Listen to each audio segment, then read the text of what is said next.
Ito ang mga dapat mong malaman, pakialaman at pag-uusapan dahil kayo ang tinig ng mamamayan dito sa Damdaming Bayan. Live sa DZRH Radio, DZRH TV at DZRH Digital. Kasama sina Lakay, Deo Macalma at Elaine Apit. Araw-araw, Lunes hanggang Biyernes. Damdaming Bayan.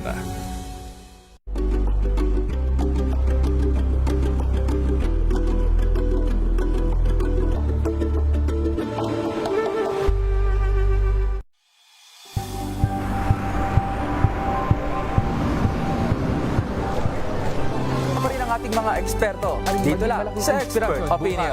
Ito ang The Better News. TNVS. Trending and Isang kwento, iba't ibang anggulo. Dito sa Point of View. Bawat pananagutan ating tatalakayin dito sa Hoy, Bawal Yan.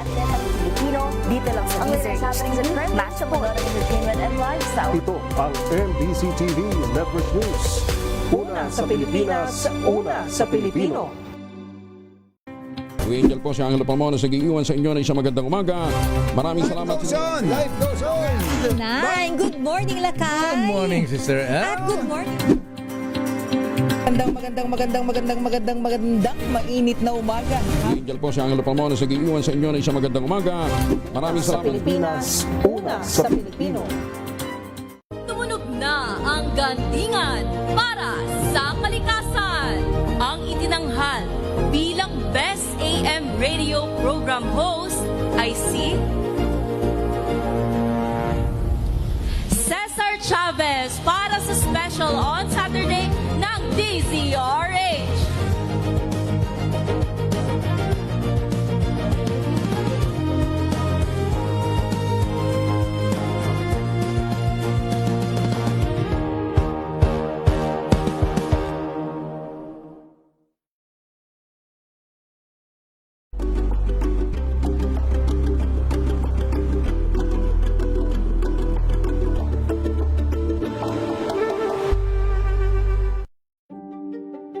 Buklatin ang mga pahina.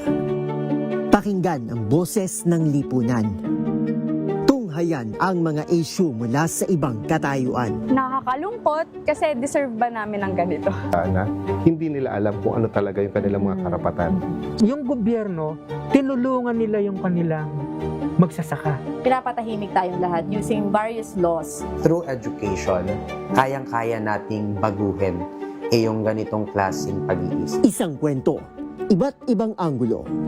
Dito sa Point of View.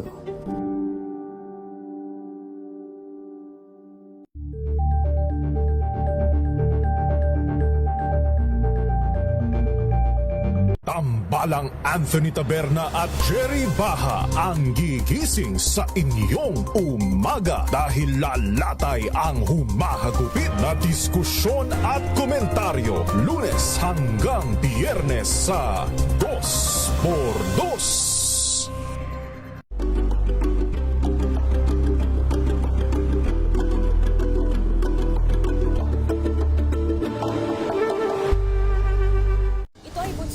Talang 17 individual na ang kanilang naaresto. Metro Manila Development Authority o MMDA ang No Contact Apprehension Policy o NCAP sa Metro Manila. Sa ilang mga dokumento ay peke. Hindi rin legal ang employment na ipinangako sa kanila. Sa mata ng batas, mananagot ang sangkot at may sala. Dahil sa bawat paglabag, may karampatang parusa. Alamin ang mga pananagutan sa likod ng mga bawal. Dito sa Hoy, Bawal Yan, tuwing Sabado, alas 11:30 ng umaga. Dito lang sa DZRH TV. The Better News. Una sa Pilipinas, una sa Pilipinas. TNVS. Trending and various show. Nakahandang Sa ating balikan mga kaibigan sa Rapido Hataw. public service hour. Siyempre pa, una sa Pilipinas. Una Ayan sa ang kabuhanan din pala tuntunan ng break time. Sabay niyo na po ang mga balita at talakayan sa Balansyado. Maraming salamat. Tumunog na ang gandingan para sa kalikasan.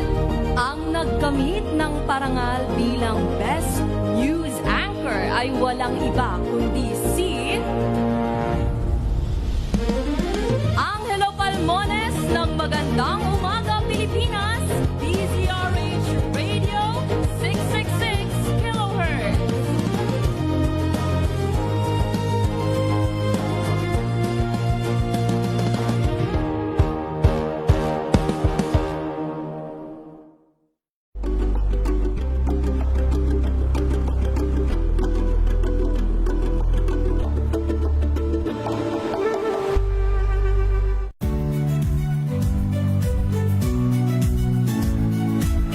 Magandang araw mga kaibigan.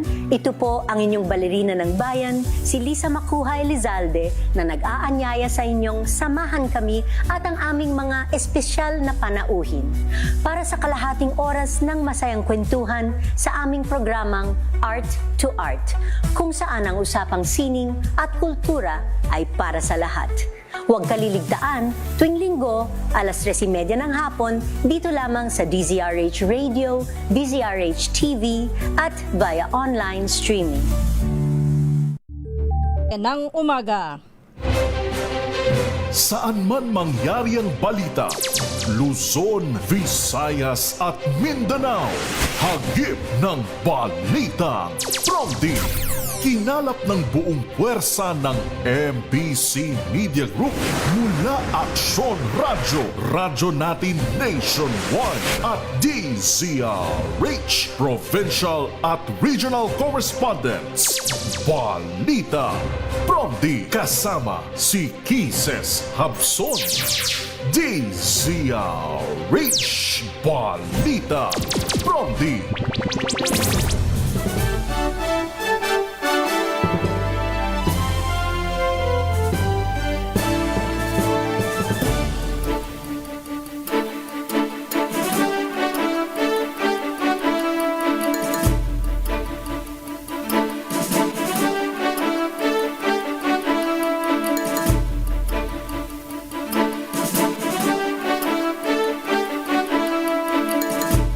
Magandang umaga Luzon, Visayas, Mindanao, Pilipinas. Ito po ang balitang Prompting ngayong araw ng Miyerkules, June 17, 2026. Sa ating headlines, Balitang Prompting. Special session sa Senado kasadong isagawa ngayong araw. Balitang Prompting. Senador Alan Peter Cayetano nagpasaklolo sa Korte Suprema sa issue ng Senate presidency. Balitang Prompting. Senador Jinggoy Estrada sinuspindi ng Sandigan Bayan ng 70 araw. Balitang Prompting. Pagdinig ng Blue Ribbon Committee, Cayetano Black sa flood control scandal na kansela. Bagme ni Zaldico nag-press con. Balitang Prompting. Death toll sa malakas na lindol sa Mindanao umakyat sa 68. Online advocacy group nagbabala laban sa Father's Day, ayuda scam. Balitang Prompting. Yan ang ulo ng ating mga balita. Kasama niyo po ang inyong lingkod, Kisas Habson, para sa DZRH, una sa Pilipinas, una sa Pilipino. At ngayon sa detalye ng ating mga balita.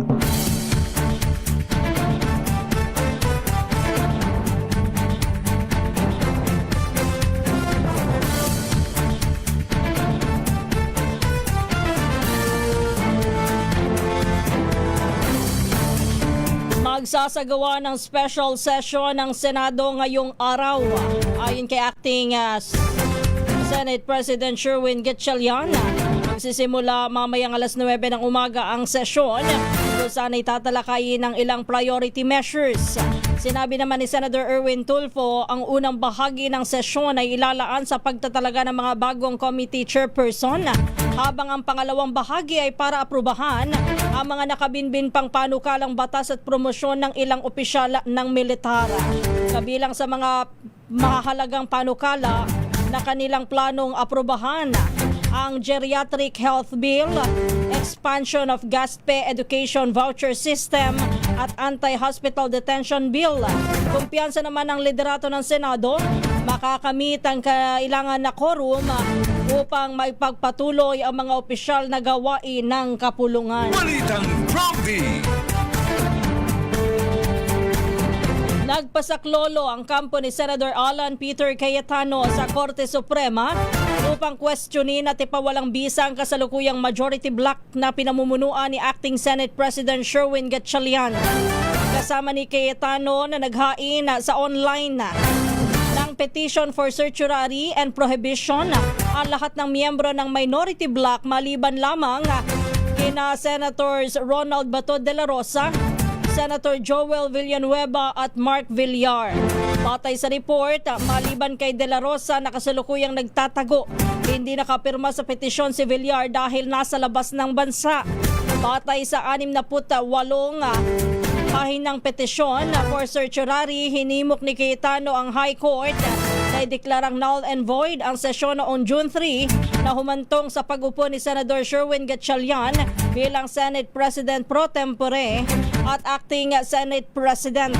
Hiniling din ng grupo ni Cayetano ng grupo sa Cayetano Black na agad na magpalabasa ng cease and desist order sa Gatchalian Black mula sa pagganap ng kanilang tungkulin na batay sa naging resulta ng sesyon noong June 3. Sakaling katigan ng petisyon, hiniling ng Cayetano Black na ibalik si Cayetano bilang Senate President at si Senador Loren Legarda bilang Senate President pro tempore. Gayon din ang lahat ng chairman ng komite bago mag-take over ang grupo ni Gatchalian. Balitang Prompty! Samantala, dumako muna tayo mga balita mula sa probinsya. Unahin natin ang Pangasinan. Standby lang, Freddy. Mga kumpiskado at ididepositong iba't ibang uri ng armas sa Pangasinan Provincial Police Office. Umabot na daw sa higit 200. Ito daw po'y sumasa ilalim na sa showdown inspection. Ibalita mo yan, RH38 Freddy Fajardo.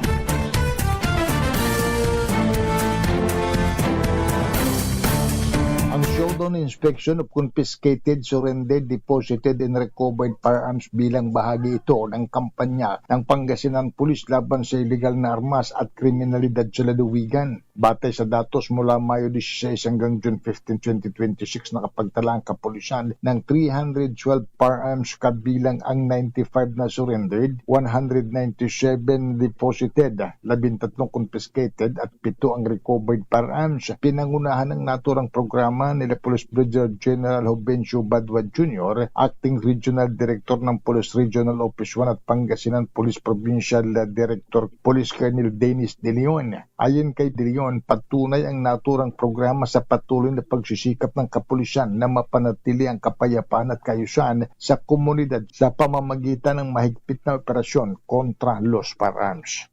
Mula sa Action Radio Pangasinan, ito si Freddy Fajardo, Aris 30, taguulat para sa DCRH, una sa Pilipinas, una sa Pilipino. Balitang Prompty!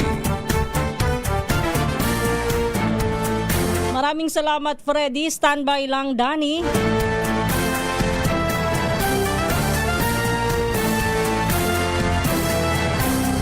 Hindi pa rin ibinababa ang heightened alert status sa Senado. Yan po ang inihayag ni Acting Senate President Sherwin Gatchalian kasunod ng pakikipagpulong nila sa Armed Forces of the Philippines at Philippine National Police. Kasama si Senador Ping Lacson at Senador Tito Soto na siyang chairman ng Senate Committee on Defense. Sabi ni Gatchalian, inirekomenda ng AFP at ng PNP na panatilihin ang heightened alert status sa Senado. Yan po'y hanggat hindi pa humuhupa ang banta sa seguridad. Ang mahigpit na seguridad ay patutupad hanggang ngayong araw na may special session para sa kaligtasan ng mga senadora, mga empleyado at pati na ng media. Sabi ni Gatchalian, linggo-linggo ay magsasagawa rin sila ng security assessment sa tulong ng OSAA at iba't ibang law enforcement agencies. Balitang Prompty!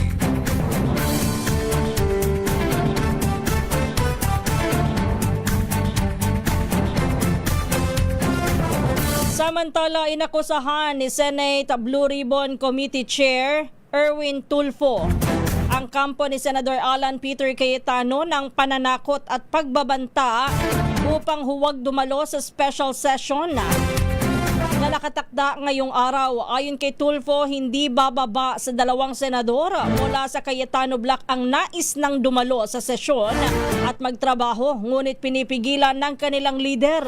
Paliwanag ni Tulfo, ipinaabot ng 2 senador na nanganganib silang maharap sa matinding pag-atake sa social media, gayon din ang trolling at mga organisadong smear campaign kung sila'y susuway sa grupo. Gayon din, hindi na pinangalanan pa ni Tulfo ang tinutukoy na senador, ngunit sinabi po niya na ang isa sa kanila ay mula sa Mindanao. Nabatid na sa mga kaalyado ni Cayetano, tanging sina Senators Bongo at Ronald Bato de la Rosa lamang ang mga senador na mula sa naturang rehiyon. Wala pang reaksyon ang kampo ni Cayetano kaugnay ng alegasyon ni Tulfo. Balitang Promdi. Alas 3:17 ng umaga. Bigo naman na makadalo ang mga senador na kaalyado ni Senator Alan Peter Cayetano sa pagtitipo na inorganisa nito upang imbestigahan ang flood control project anomaly. Yan ay makaraang umatras ang venue provider sa EDSA na isagawa sa kanilang lugar ang umano'y Blue Ribbon Committee Cayetano Black Investigation sa flood control mess. At kaugnay din ang pagtanggap ng maleta ng pera ng ilang personalidad. Sa halip ay nagpresko na lamang ang 18 maleta boys kasama si dating Congressman Mike Defensor at ang kanilang abogado na si Attorney Levy Baligod. Ayon kay Baligod, hindi nakadalo si Senator Pia at iba pang mambabatas matapos na makaranas ng pananakot at intimidation. Nagtungo naman si Senator Amy Marcos upang magpahayag ng suporta, ngunit siya ay hindi rin nakapasok sa venue. Samantala, muli namang iginiit ng dating tauhan ni Zaldico na totoo ang kanilang alegasyon laban sa mga personalidad na tumanggap ng maleta mula sa kickback sa flood control projects. Bukod dito ay may ilan pang mga personalidad ang kanilang pinangalanan sa kanilang isinagawang press con. Balitang Promdi. Alas 3:19 ng umaga. Balikan natin ang mga balita mula sa probinsya sa Central Luzon. Lalaki arestado sa pagnanakaw ng makina ng panahian sa Limay, Bataan. Balita mo yan, RH37, Danny Kumilang.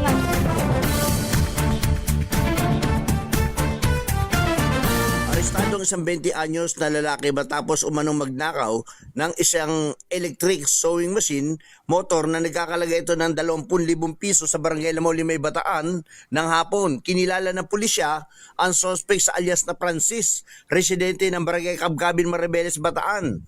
Ayon sa investigasyon, pumasok umano ang suspect sa bahay ng 65 anyos na complainant at tinangay ang makina ng panahian ng walang pahintulot.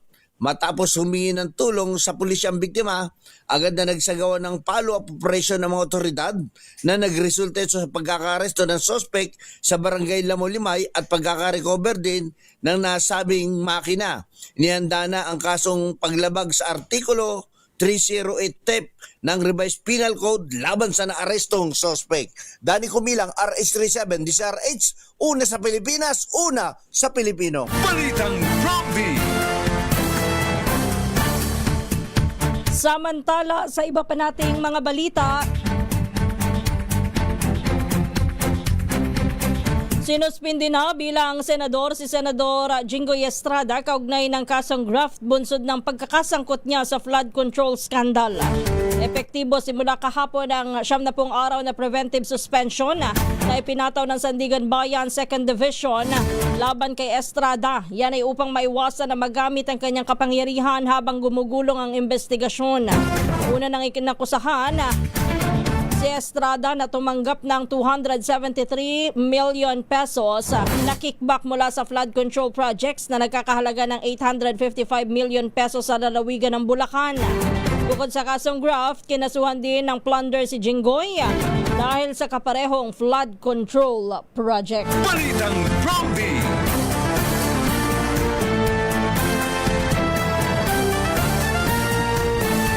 Pilipinas ang oras, alas 3:21. Kahapon po, ito sa ating mga mananakay, nakaranas ho ng mahigpit na seguridad. Diyan po sa may MRT 3. Kinumpirma ho ng pamunuan ng Metro Rail Transit Line 3 o MRT 3 na pinaigting nila ang kanilang seguridad kahapon. Yan po'y kasabay ng pagdami ng mga tao sa paligid ng Ortigas Station na iniuugnay sa pagdinig ng Blue Ribbon Committee kahapon kung saan ang lugar ay malapit lamang sa istasyon. Batay sa report na dagdagan na ng mga tauhan na ang MRT-3 kahapon, habang ang Philippine Coast Guard ay nag-deploy din ng karagdagang tauhan upang tumulong sa mga pasahero na mapanatili ang kayusan sa lugar. Sa kabila nito'y sinabi po ng MRT-3 management na nanatili naman na normal ang operasyon ng tren at walang naitalang aberya sa serbisyo para sa mga commuter. Kahapon po yung sinasabing event na ang una ay ang sinabi ho'y Blue Ribbon Committee hearing kaugnay ng flood control projects. Yan po ay naging presko na lamang matapos itong makansela. Balitang Prompty. Alas 3:23 ng umaga, balikan natin at dakuan natin na ang Eastern Visayas Standby Jimmy. 2 pakete ng shabu inihagis sa loob ng Tacloban ano kaya ito? Tacloban City Jail ba ito? Alamin nga natin, RH32 Jimmy Angay-Angay.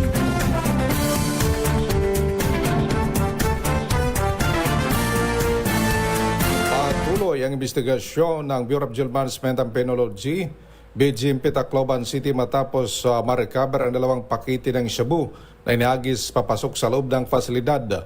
Ayon kay City Jail Warden Chief Inspector Benedicto Ramirez Jr., inaalam pa nila kung sino ang tunay na tatanggap ng illegal na droga. Batay sa investigasyon, 2 pakete ng shabu ang nakabalot sa gum at hinagis sa bahagi ng perimeter fence malapit sa City Hall area. Nakita ito ng alertong tower guard na narinig ang ingay mula sa paghagis ng suspect. Nang inspeksyonel ang lugar, agad nilang nakita ang pakete ng shabu. Agad naman nakiugnayan ang BGMP sa PDEA para wastong pagsusuri at disposisyon ng nakupiskang kontrabando. Tinatayang may timbang na mahigit 6.9 gramo at may halagang halos 50,000 piso. Dahil sa insidente, nagbawal na rin ang BGMP ang paglahok ng mga kupunan mula sa labas. Sa kailang basketball tournament, tanging mga PDLs at BGMP personnel na lang ang pinapayagang lumahok upang maiwasan ang posibleng pagpasok ng illegal na droga sa loob ng pasilidad. Patuloy naman paghihigpit ng seguridad ng BGMP at iba pang law enforcement agencies upang mapanatiling ligtas at drug-free ang City Jail. Mula dito sa DYVL Action Radio Tacloban, ito si RH32 Jimmy Angay-Angay para sa DZRH. Una sa Pilipinas, una sa Pilipino.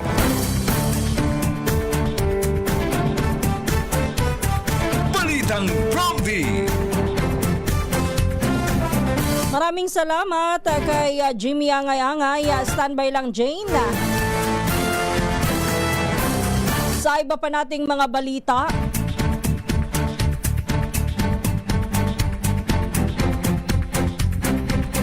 bumagsak ng husto ang tiwala ng mga Pilipino sa mga news post. Batay sa pinakabagong digital news report ng Reuters Institute, lumabas sa ulat, 28% na lamang ng mga Pilipino ang nagsasabing nagtitiwala sila sa mga balita. Mas mababa ng 10 puntos kumpara sa 38% noong nakaraang taon. Ito ang pinakamalaking pagbaba mula sa 48 bansa, kabilang po sa pag-aaral at mas mababa rin sa global average ng 37%. Sa kabila nito'y sinabi naman ng journalism professor na si Yvonne Chua na nanatiling pangunahing pinagkukunan ng balita ng mga Pilipino ang online platform at social media. Umabot po sa 85% ng mga respondent ng gumagamit ng internet para sa mga balita, habang 70% naman ang direktang kumukuha ng impormasyon mula sa social media.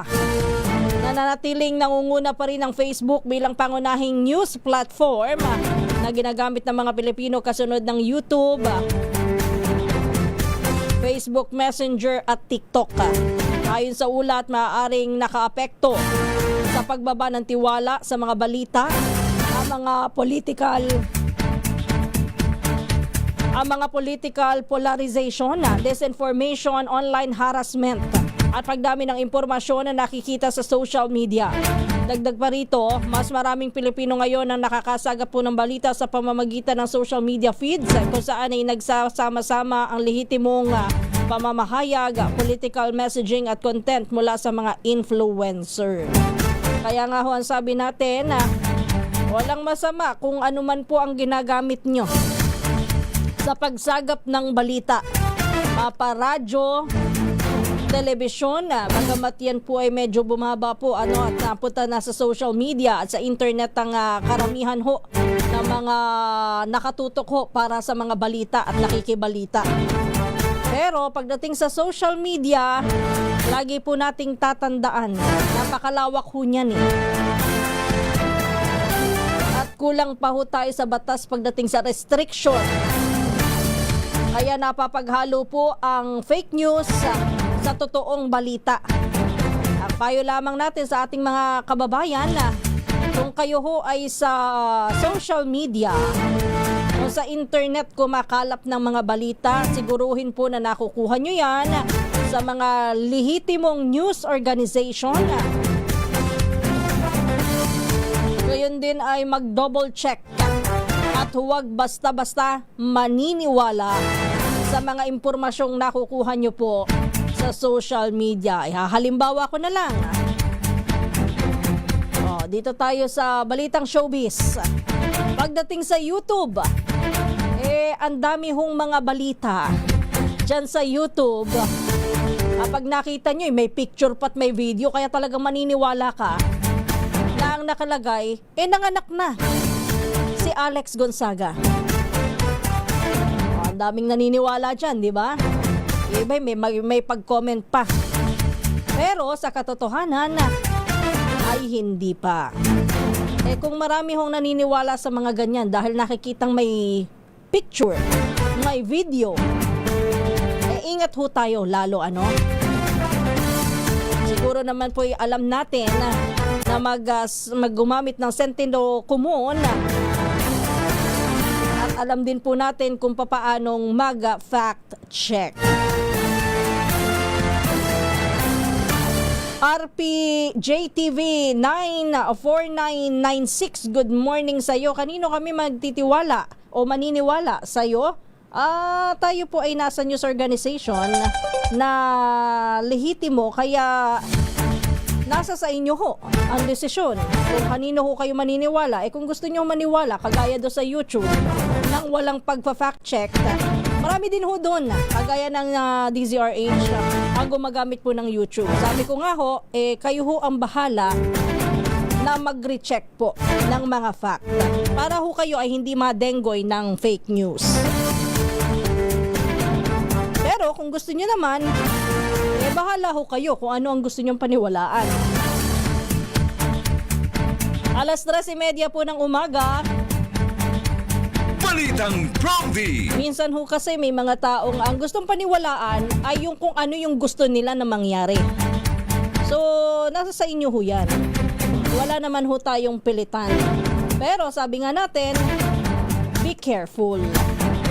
Maging maingat at responsable sa pagpapakalat kung ano ho ang inyong ikakalat o i-share na balita o paniniwalaan. Balitang Prompty. Muli ang ating oras, 3:30 na po ng umaga. Balita naman tayo mula sa Northern Samar. Standby Jane. Isa pang aktibong NPA sa Northern Samar sumuko sa pamahalaan. Ibalita mo yan, RH34 Jane Galit Bantayan.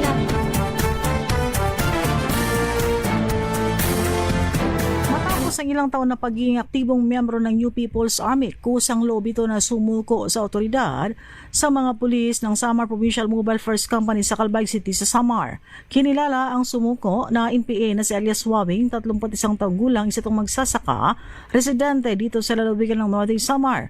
Ayon sa ulat ng First Samar Provincial Mobile First Company, listado ito bilang aktibong miyembro ng NPA at kabilang sa Squad 1 sa ilalim ng NIDA Cantong Command FGU Front Committee 2, SRC Emporium ng Eastern Visayas Regional Party Committee. Ang matagumpay na pagsuko ay sa katuparan sa pamamagitan ng koordinasyon at mapayapang pagkikipag-ugnayan ng nasabing kapulisan mula sa First Samar Provincial Mobile First Company.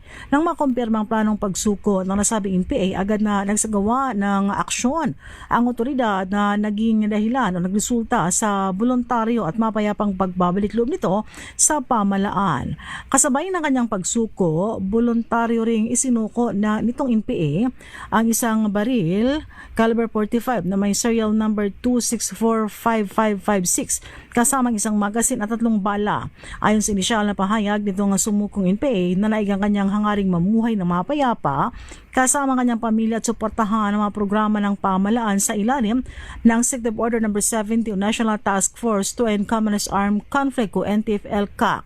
Sa kasalukuyan, isasailalim pa ito sa custodial debriefing para sa kakulang dokumentasyon at pagproseso na ng mga benepisyong maaaring ipagkaloob ng national government. Ang operasyon ay sinagawa sa ilalim ng direktang supervision mismo ni Police Lieutenant Colonel Norman Kiatong Jr., ang First Commander. Patuloy ang panawagan ng kapulisan ng First Samar Provincial Mobile First Company sa mga natitira pang miyembro ng NPA na samantalahin ang pagkakataong magbagong buhay at makiisa sa mga programa ng pamahalaan. Mula sa Aksyon Radyo Katarman, RH34 Jane Galit Bantayan ng DZRH. Una sa Pilipinas, una sa Pilipino. Balitang Prompty.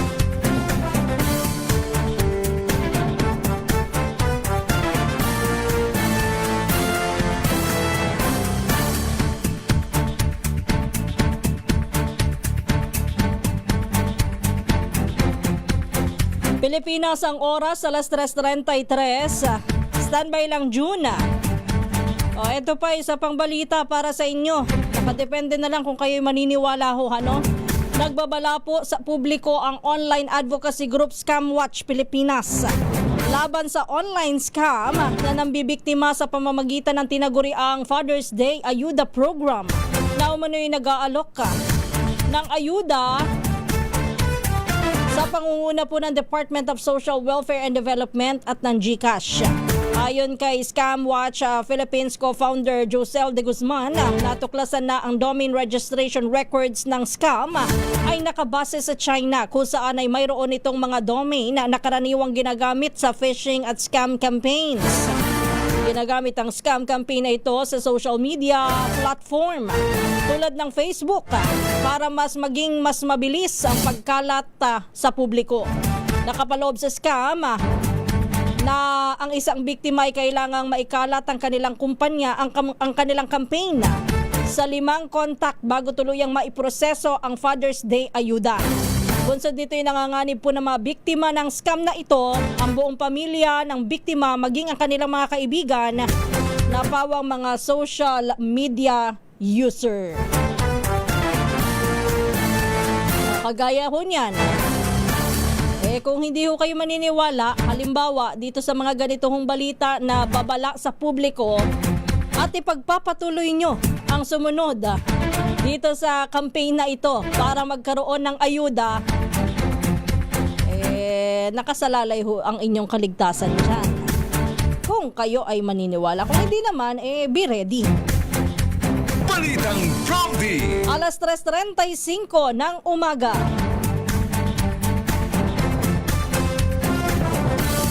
Sa iba pa po nating mga balita, puntahan muna natin ang Davao Region. PDEA Davao Occidental naghatid ng ayuda sa pamilyang apektado daw po ng lindol. Ibalita mo yan, Jun Soter ng Aksyon Radyo Davao. Nagpaabot ng tulong ang Philippine Drug Enforcement Agency o PDEA Davao Occidental Provincial Office sa mga pamilyang naapektuhan ng kamakailang lindol sa bayan ng Sarangani, Davao Occidental. Kahapon, Hunyo 15, formal na ipinagkaloob na mga tauhan ng PDEA ang mga relief packs sa Provincial Disaster Risk Reduction and Management Council o PDRRMC ng lalawigan upang makatulong sa patuloy na relief operations para sa mga residenteng naapektuhan ng kalamidad. Naglalaman ang mga pinamahaging ayuda na mga pangunahing pagkain at iba pang mahalagang pangangailangan na inilaan para sa mga pamilyang naharap sa bagahamon dulot na malakas na lindol na tumama sa ilang bahagi ng Mindanao. Ayon sa PDEA, layunin ng inisyatiba na mabigay ng agarang suporta sa mga biktima habang patuloy ang pagsisikap sa rehabilitasyon at pagbangon ng mga apektadong komunidad. Ipinakita rin ng ahensya na bukod sa kampanyang laban sa iligal na droga, nakahanda rin itong tumulong sa mga gawaing makatao at pagtugon sa mga kalamidad. Patuloy namang nakikipag-ugnayan ng PDEA Davao Occidental sa mga lokal na pamahalaan at iba pang ahensya upang masuportahan ang kapakanan, kaligtasan at mabilis na pagbangon ng mga komunidad na napektuhan ng lindol. Ito si June Suter para sa DZRH. Una sa Pilipinas, una sa Pilipino. Balitang Prompty. Maraming salamat, June. Standby lang Tina Nolasco. Pilipinas ang oras, alas 3:37. Bago pa rin sa pagpapatuloy ng ating mga balita, maraming salamat kay RPJ TV 4996.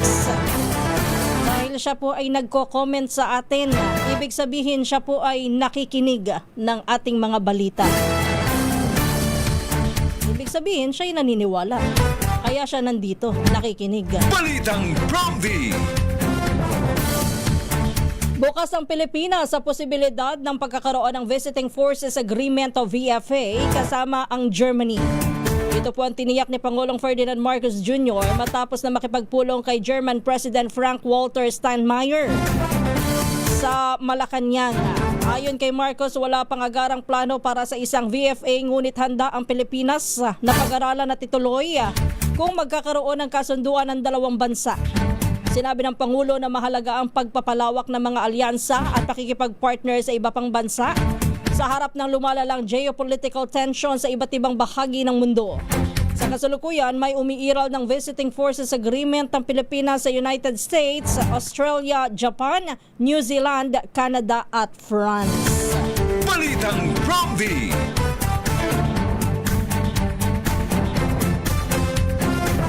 Tiniyak naman ng Bureau of Corrections na nananatiling nakapiit sa New Bilibid Prison si dating Army General Jovito Palparan.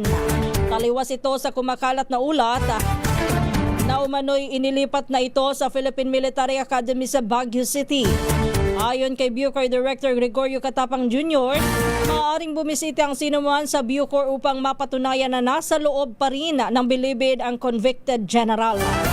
Ginawa ni Katapang ang pahayag matapos ang paghahain ng manifestation sa korte ng mga magulang ng UP student na sina Sherlyn Cadapana at Karen Empeño upang ilahad ang kinaroroonan ni Palparan. Samantala, pinabulaanan din ni Katapang ang kumakalat na dinala sa ospital si Palparan. Sa halip nilinaw po nito na mga tauhan po ng Veterans Memorial Medical Center o VMMC ang nagtungo sa Bilibid upang magsagawa ng medical check-up. Alinsunod sa utos ni Defense Secretary Guibo Teodoro. Si Palparan ay nagsisilbi ng habang buhay na pagkakakulong matapos na makatulang guilty sa kidnapping at serious illegal detention ni Nakadapan at Empeño noong 2006. Balitang Prompty. 20 minuto bago umaga, alas 4, puntahan muna natin. Balita mula kay Tina Nolasco, American sex offender hinarang sa NAIA ng Bureau of Immigration. Go ahead. Sa mga detalye, RH9, Tina Nolasco.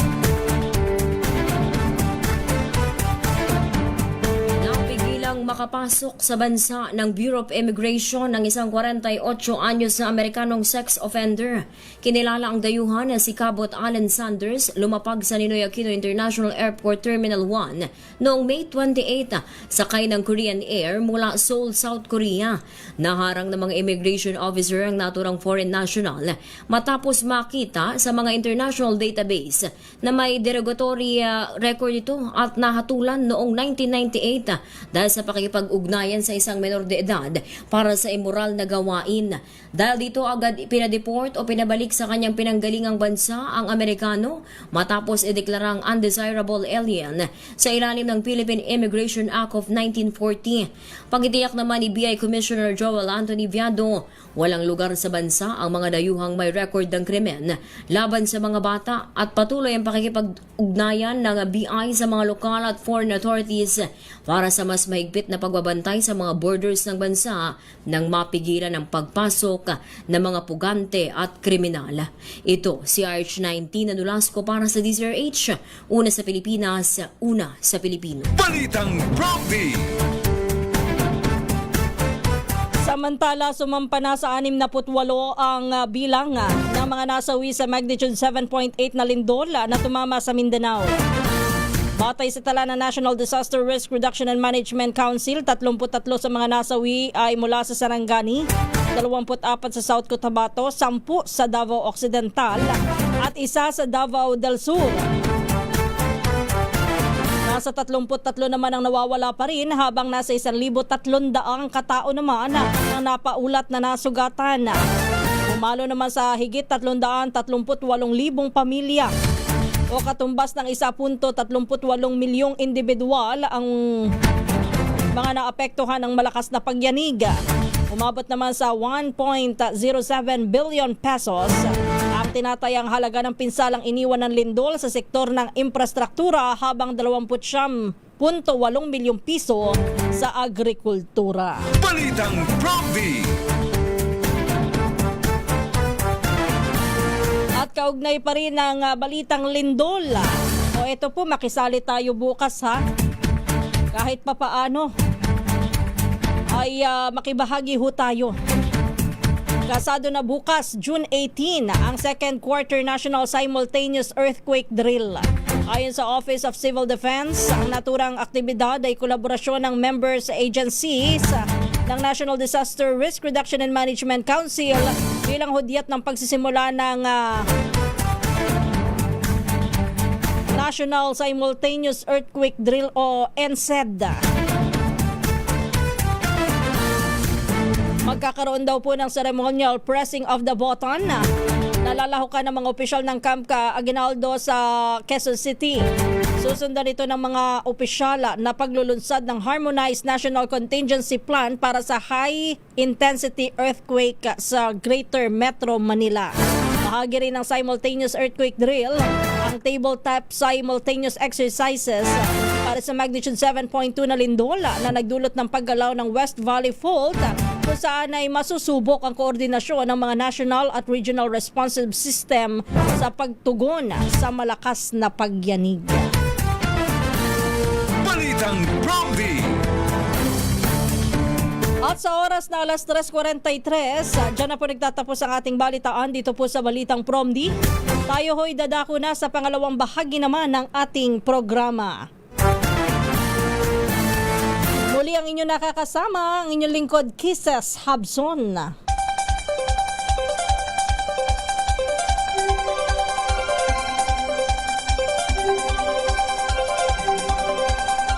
Muli isang magandang umaga po sa inyong lahat na nakatutok, nakikinig at naniniwala sa mga balita.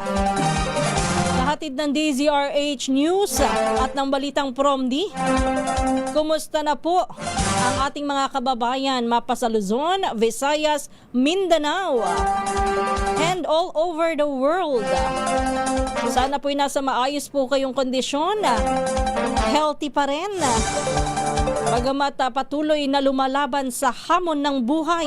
Oy, thank you nga po pala ha. Kahapon ay ako'y sinaklolohan ni Jeric Sasil. Thank you, Jeric. Pasensya na doon sa mga naghahanap sa akin kahapon. Tayo lamang po ay medyo nagpahinga. Bad weather tayo kahapon.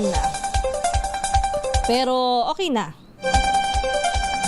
At syempre maraming salamat doon sa mga sumaklolo at walang sawang nakinig pa rin, tumutok sa ating programa. Bagamat tayo po ay hinalinhan ni Jeric Sasil. And muli ang ating paalala ha, meron po tayong earthquake drill bukas, makisali, makibalita tungkol sa mga ano ba ang mga dapat gawin. Alam na po natin yung mga duck cover and hold. Diba? Kami, i-share ko lang napapag-usapan pa rin ho itong earthquake. Bukod pa dun sa mga pangyayaring malalaki sa ating pamahalaan. Pinag-uusapan pa rin natin yung earthquake dahil kamakailan lamang po ay nangyari nga po yung magnitude 7.8 at patuloy pa rin po yung mga aftershock Bukod po dyan ay tumataas pa rin ang bilang po ng mga nasawi at mayroon pa rin pong nawawala. Dito sa aming kumpanya sa Manila Broadcasting Company, nagsasagawa din kami ng mga earthquake drill. May bahagi ko lang, di ba noong nakaraan, tinuturo ko sa inyo kung ano yung natututunan namin doon. Para meron din kayong idea. Sabi ko nga ho,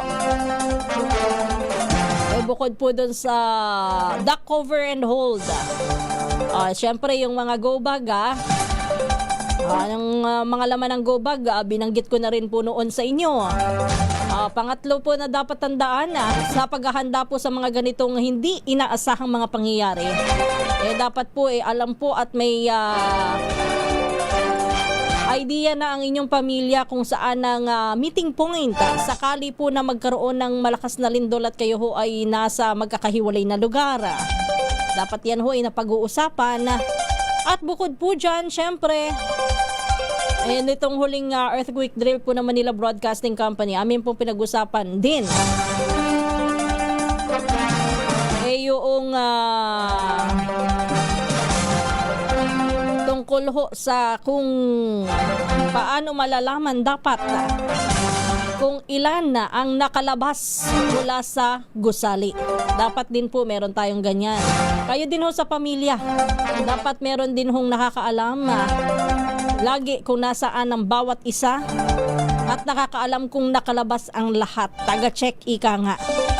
Kung nakaligtas ang lahat at wala nang natira sa loob ng isang bahay sa ganyang mga pagkakataon.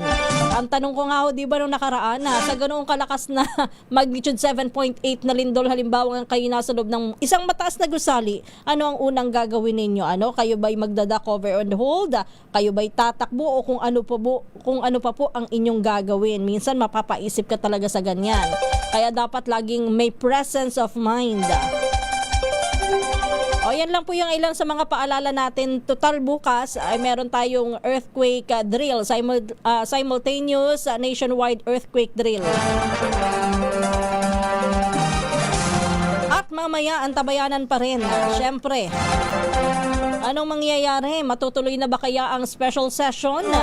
Mabubuo na kaya ang 13 na kinakailangan upang magkaroon ng quorum? Yan po'y magiging quorum of 12 pa rin. Yan po yung mga antabayanan natin mamaya, yun, maraming salamat sa Virgilio Sakdalan. Maraming salamat. Sabi niya, yung Pito po, di na nata napapaalala. Oo, yung Pito, maraming salamat sa iyo, Virgilio Sakdalan. Pero for sure ako si Sir Angel, lagi po yan napapaalala sa inyo. Pinaka-importante din ho yung magkaroon ng whistle, Pito. Sa lahat po, very essential yan. Anumang kalamidad o kahit hindi kalamidad. Kapag kailangan mo ng rescue, halimbawa, kahit pa ikaw ay naglalakad sa gabi at ikaw ay nahila, kung ikaw ay babae, at nahila ng kung sino man, o kaya naman ay na-hold up pa. Pagka medyo nakatakbo na ng makaunti yung gumawa sa'yo ng masama, pwede ka nang pumito. Ayun, yun ang ilan sa mga dapat tandaan. Thank you muli, Virgilio Sakdalan. Hermie Esteban, isang magandang umaga po sa inyo. Ganun din si Señorico Elgarico.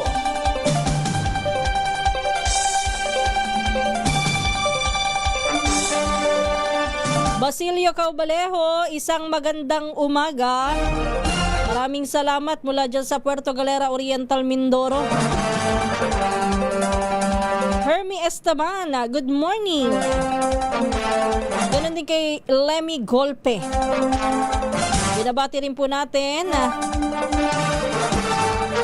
Sabi ni Virgilio, sa earthquake drill po, nagagawa po ang dapat gawin. Pero kung actual, takot. Takot for sure ang mananaig sa tao. Totoo naman ho yan. Sabi nga natin hindi talaga mape-perfect ang mga nangyayari sa earthquake drill. Pero kahit papano baka sumanggi po sa ating utak kapag po napapractice na natin at nakakasanayan po natin yung mga ganyan. Ang mahirap po kasi kapag ganyan mga earthquake drill, pag tiningnan nyo, minsan, kahit sa inyong mga kumpanya o kaya sa mga school, sasabihin na may earthquake drill o may fire drill, pinalalabas. Kailangan magmadali. Pero ang ginagawa po ng iba relax na parang walang nangyayari. Kasi nga, hindi pa nila nararanasan. Pero kung isa sa kumbaga ay i-feel natin kung ano yung sitwasyon, kahit pa paano magkakaroon po tayo ng sense of urgency. Makikita mo kung minsan nagtatawanan pa, nagkukwentuhan, di ba? Totoo po yan. Naniniwala ako dyan. Pero at least napaparemind po tayo ng ating mga team leaders kung ano ba ang dapat na gawin. Magandang umaga, Eric Mercado. Sabi niya, magandang umaga, Miss Kisses. Kailangan may gawin ng gobyerno para i-monitor at maparusahan ng mga nagkakalat po ng fake news sa social media. Saan na tayo dyan? Sa Senate of the Philippines, sa House of Representatives. Saan po ba kaya dapat, ha? Ganun pa man po. Totoo ho yan. Dapat po talaga magkaroon ng monitoring. Dapat ay maparusahan ang Senado ho at saka yung mga yung mga mambabatas sa Kamara, sila po ay tagagawa ng batas. Totoo lang, sabi ko nga ho noon maraming magagandang batas sa atin. Ang kaso, kung minsan ho ang mga lawbreaker, hindi yung nasa mababa Ang una hong lumalabag kung minsan sa mga batas, yung nandoon sa taas. Diba? Not mentioning names or not naming names, may mga ganun ho talaga Kung minsan ho yung mismong nagpapatupad ng batas, sino ba magpapatupad? Mga law enforcement agencies, PNP, AFP, tapos sa batas trapiko, nandiyan yung mga traffic enforcer, MMDA, LTO, LTFRB, pagdating sa mga isyong may kinalaman po sa sasakyan. Pero sino ho ang unang lumalabag? Minsan kung minsan po yung mga tauhan nila. Pero meron naman pong mga ginagawang yung cleansing sa kanilang mga department. Magtiwala pa rin ho tayo. Bagamat kung minsan nakakapagod pwede naman hong magtiwala pero may kaunting pag-iingat at maging alerto tayo. Pero bigyan pa rin po natin ng tsansa. Lalo na at iba-iba naman ang tao sa kada termino, iba't iba naman po ang nauupo. So bigyan pa rin natin ng chance. Bagamat sabi nga po natin sa ating pamahalaan kung minsan kahit sino diba? Mapaanong administrasyon meron laging nahuhuli, nakakasuhan, may mga iniimbestigahan. Hindi na siguro yan na mawawala, kaya ang susi na lamang dyan ay maging mapagmatyag ang publiko at ang publiko din po ng mga botante sa mga susunod na halalan magkaroon ng aral. Hindi naman kailangang last na yan. Hindi natin mapipilit yan, lalo't daan-daan ho ang mga opisyales ng gobyerno. Hindi naman natin sila 24 hours na nakakasama. Pero kahit papano, napapag-aralan po natin. At kung sino man po sa kanila yung matino sa palagay natin sa ngayon, go ahead. Bernardo Inocencio, pag nabuking po, nagkakaroon ng cleansing. Bentong, ang majority ay Bendalo, pero ang minority ano ba, akala ko naman majority as in mayorya sa mga Pilipino. Bentong, good morning sa'yo. Nagising mo ako doon. Garci forever, bawalan ang online selling ng senador. Yan sa sa social media, lagi nga po natin tatandaan kung yan po ang nangunguna ngayon pagdating sa pagkalap ng mga balita ng mga Pilipino, wala akong masama.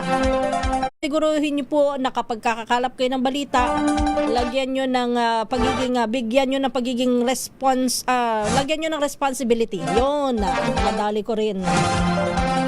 Kisses, wag mong patulan na nagsasabing di sila naniniwala sa DZRH.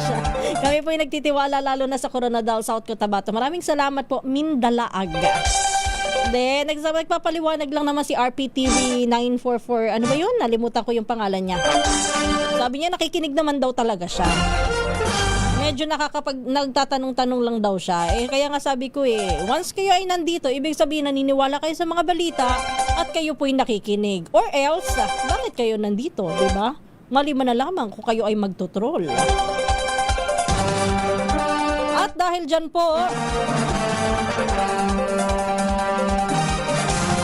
po tayo ho ay magpapaalam na muna. Pasensya na't medyo minamalat-malat pa. Bukas ho tayo magkikwentuhan ulit, magbabalitaan na. Pero in the meantime, paalam na muna tayo. Maraming salamat po sa lahat ng tumutok. Sumama sa ating discussions at balitaan dito po sa Balitang Promdi. Ito po ang inyong lingkod, Kisas Habson. Susunod na ang Magandang Umaga Pilipinas. Kasama naman si Kong Angel Palmones. Pilipinas ang oras. 4 na minuto bago mag-alas 4. Good morning and happy Wednesday. Kahit nagtago na ang buwan,